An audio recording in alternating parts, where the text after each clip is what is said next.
at the press conference. First off will be United States Attorney Don Cochran. He'll be followed by Metro Nashville Police Chief John Drake. He'll then be followed by FBI Special Agent in Charge Doug Korneski, and then Mickey French, the Special Agent in charge of the the Bureau of Alcohol, Tobacco, and Firearms, will also speak. Also joining us is Colonel Matt Perry with the Tennessee Highway Patrol. Following the investigators update, we'll then hear from Mayor Cooper. At this time, I'll turn it over to United States Attorney Cochran. Good afternoon. 2020 has been a tough year for Nashville. Started back in March with the devastating tornadoes that we had that tore through some of our neighborhoods. Continued through the pandemic and the events of this past summer. And now this. The cowardly bombing on Christmas morning right here in the heart of our downtown. But one thing I've learned about Nashvillians in the time I've lived here is that they're tough.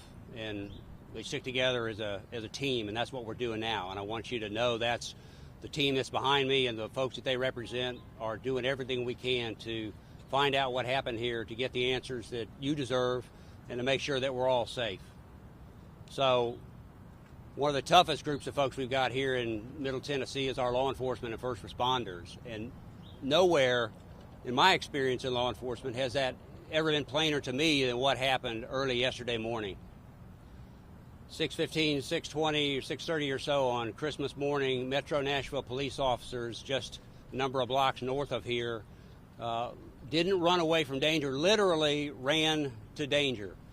Vehicle that was announcing that it was going to blow up, and Metro Nashville police officers, instead of heading in the other direction, headed towards that.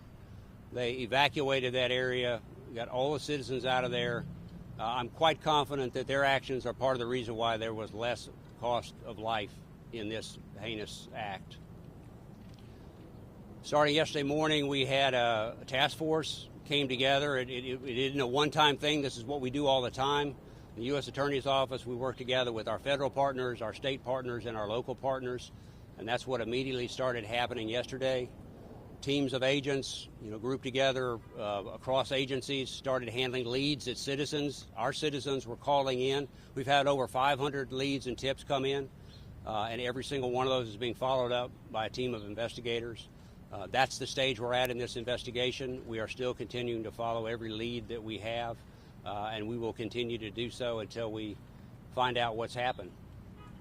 We also have national resources here. The Department of Justice, the Acting Attorney General has told me any resources we need, we can have.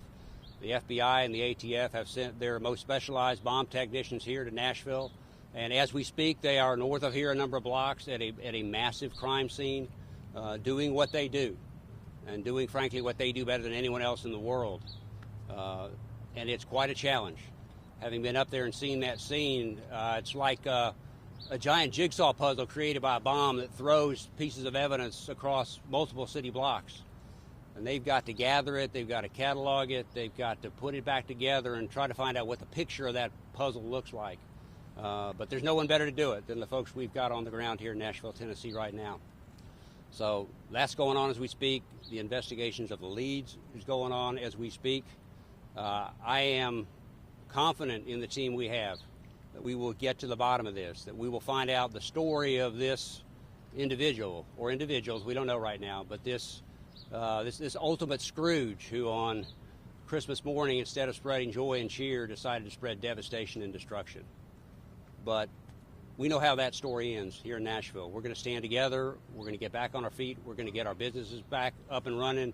We're going to get our infrastructure and the cell coverage back up and running, because that's what we do in Nashville. Thank you for your time. I appreciate it. Thank you, Attorney Cochran, and to everyone. Let me reiterate that Nashville is safe. We feel and know that we have no known threats at this time against our city. We've been in communication and feel pretty good about that. We've really ramped up our efforts with several hundred of our federal partners here from the FBI and the ATF, as well as state, local, which is the TBI and the Tennessee Highway Patrol and others. We're totally thankful for their efforts. To our business owners downtown, know that the federal government is conducting this investigation, And as they go through the crime scene, they'll try to reduce that as quickly as possible to where we can try to get you back in your businesses as soon as possible. But we ask that you be patient. There's about 40 buildings that's been impacted, and so those buildings will have to be cleared through our codes.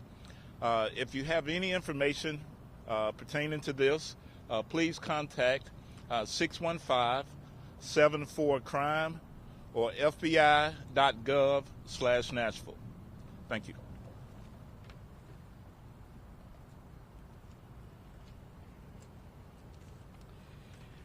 Good afternoon.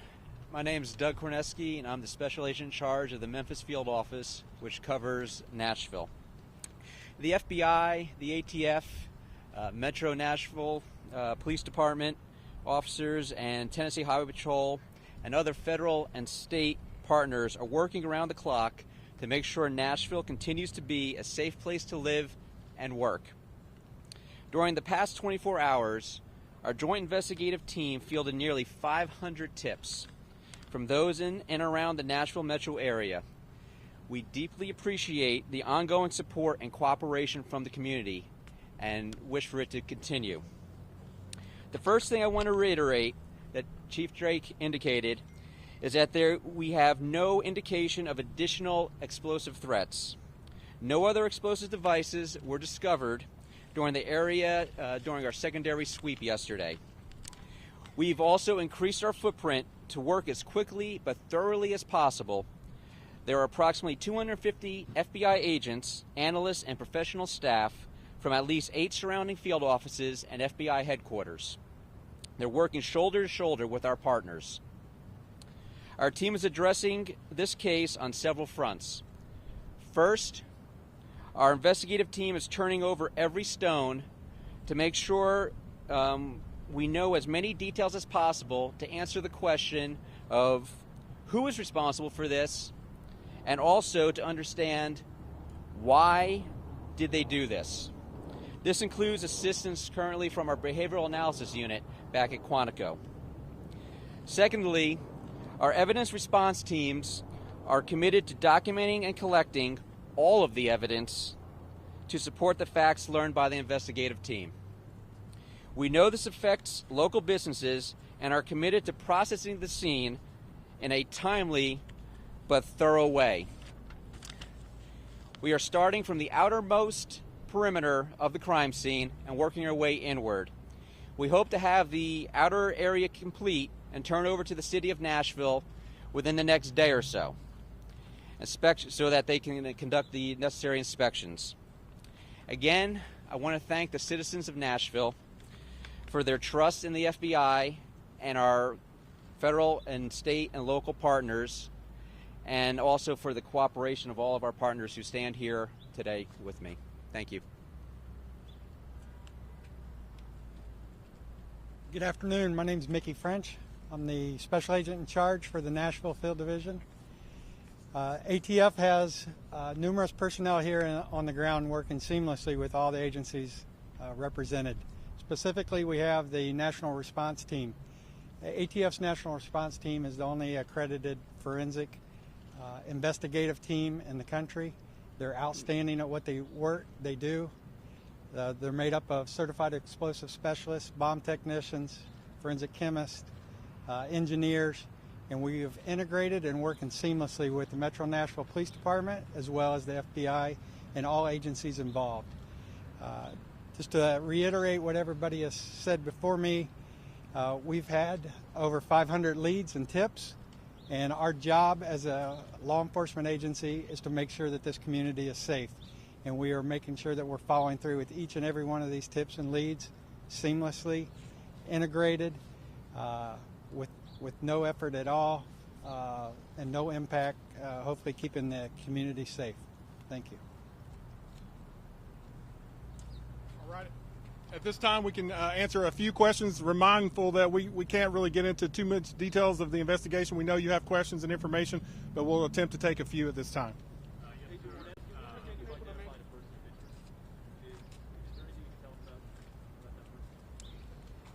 So we can't confirm any individuals or anybody we've identified. Again, as we've mentioned, we have over 500 investigative leads, and we're following up on every one of those. So there are a number of individuals that we're looking at. So at this point, we're not prepared to identify any single individual. At this point, we don't have any indication that we are looking for another subject. But again, there's 500 leads we're running through, so there's all kinds of individuals we're looking for.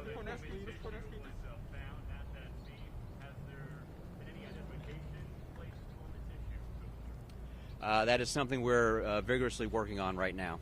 So we do not know at this point, but we're working under that assumption and processing as such.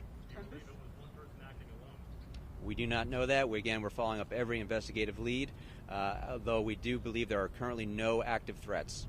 This seems so absolutely random, out of nowhere, that an RV would have an announcement warning of an explosion and then it would happen. What kind of a person would do this, and how confident are you to be able to find them and find out why? So I can't answer what kind of person. Again, we're engaging with our behavioral analysis unit back at Quantico. They are experts in this area, so we hope to get some answers through them. I'm sorry, what's the second part? And how confident then are you that you will be able to find the person and then find out why they did this?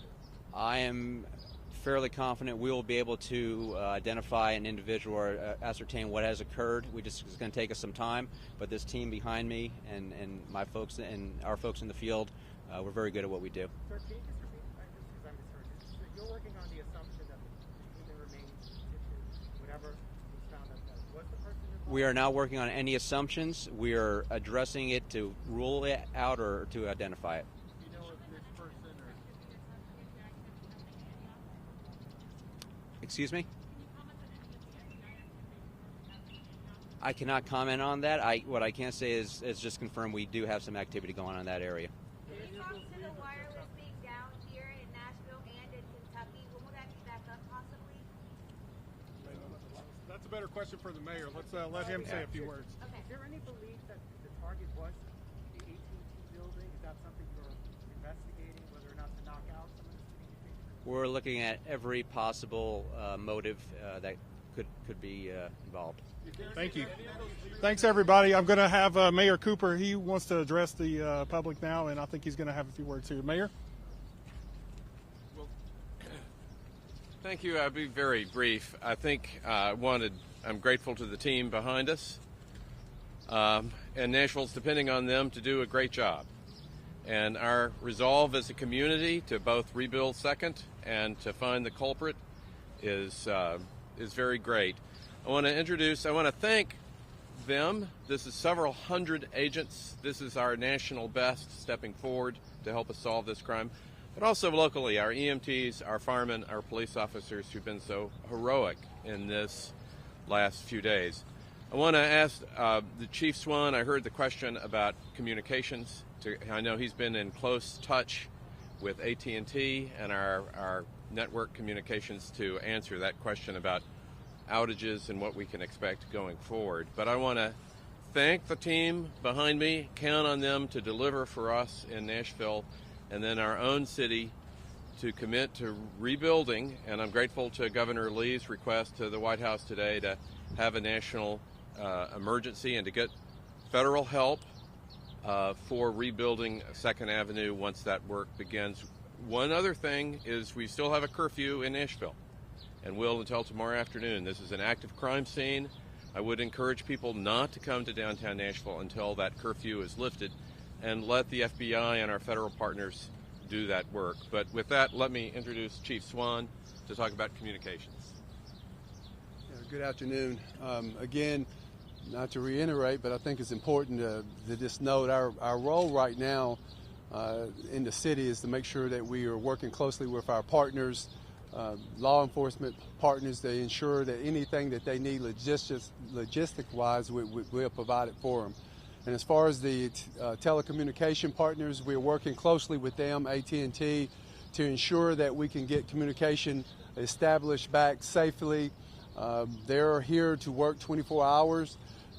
It is a big operation with the building itself, where we're trying to at least get the generators back in order so that the mobile phones will be back into operation, and then we're hoping within the next day, or if we're fortunate, it may take 1 or 2 days to get everything back online. But they're here to work with us, and we're hopeful that we'll get that back established. One thing to remember, I know Chief Drake had mentioned that even though we had this incident took place, the city still has to go on. We still have to make sure that all emergencies are met. The city is safe as far as doing our regular duties, so that's why we're happy that we do have our federal partners here. So again, we thank everybody and ask for the partners, actually the patience of Nashville.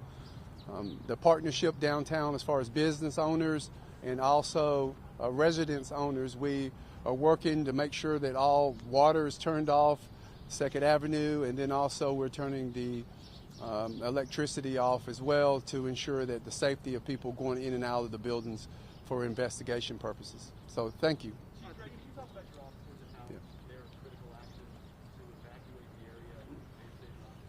Oh yeah, absolutely. Our officers responded to a shots fired call and didn't have any idea what else was going on. It's a typical police call. And as they arrived, they saw an RV that was giving out a message saying it would detonate within 15 minutes, a countdown would go, music would play, and instead of taking it as just maybe a threat and calling in and getting resources, they immediately began knocking on doors. They coordinated the resources to get everyone evacuated and out.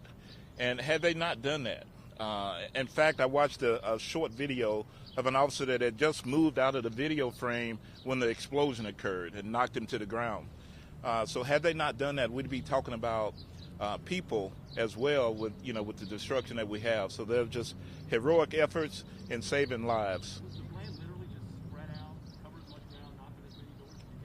As quick as you can, get as many people out as quickly as we could, safely, and get them to somewhere safe, and then provide them with services so they're not displaced as much.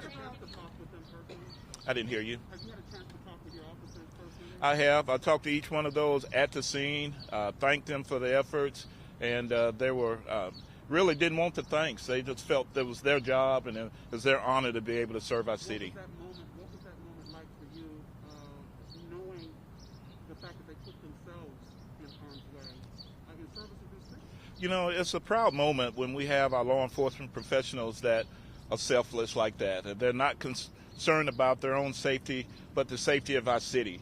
We love our city. We're invested in it. And it just made me feel good to know that they made the right decision in saving lives and didn't worry about themselves as much. It felt really good. Was it just that the announcement that was coming from the RV, is that what caused them to start evacuating? The announcement, I can't give you verbatim, was just saying there would be a detonation within 15 minutes. Music would play, and then it would say there'd be a detonation in 14 minutes. So it was a countdown going. And so they began immediately evacuating, not knowing what we had. We called for our hazardous device units to respond, and just at that time it detonated. So. All right, guys, thank you. Sorry, that's all we have time for questions. We'll be back in touch with you. I want to thank you guys for staying with us to help us get critical information out. We know we'll deal with the rest for one-on-one side avails, so we'll do our best to get to you guys. We appreciate it. You'll hear from us again regularly. Thanks for sticking with us. Thank you.